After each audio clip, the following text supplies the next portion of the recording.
شیطان نے اپنے عزم کا اظہار کرتے ہوئے کہا کہ پھر میں ضرور بنی آدم کے آگے پیچھے اور ان کے دائیں بائیں یعنی چاروں طرف سے ان کے پاس آؤں گا اور انہیں گھیر کر راہ راست سے روکوں گا تاکہ وہ تیرے راستے پر نہ چلیں اور تو ان میں سے اکثر کو شکر گزار نہ پائے گا۔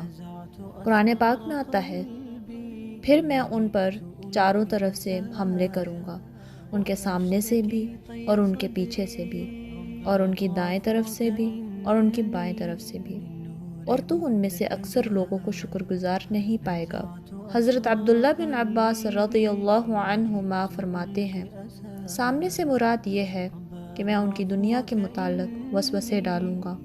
اور پیچھے سے مراد یہ ہے کہ ان کی آخرت کے متعلق وسوسے ڈالوں گا، اور دائیں سے مراد یہ ہے کہ ان کے دین میں شبہات ڈالوں گا، اور بائیں سے مراد یہ ہے کہ ان کو گناہوں کی طرف راغب کروں گا۔ اس مقام پر 4 جہتوں کا ذکر آیا ہے، حالانکہ کل 6 جہات ہیں۔ شیطان نے اغوا کے لیے اوپر اور نیچے کی جہت کے متعلق کچھ نہیں کہا۔ حضرت عبداللہ بن عباس رضی اللہ عنہ فرماتے ہیں،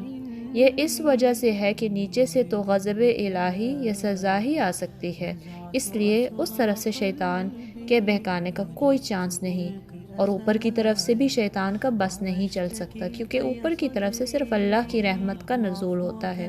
البتہ باقی چاروں اطراف سے شیطان کے بہکاوے اور گمراہی کا امکان ہے۔ اللہ سبحانہ وتعالیٰ قرآن پاک میں فرماتے ہیں، ان عبادی لیس لک علیہم سلطان الا من اتبعک من الغاوین،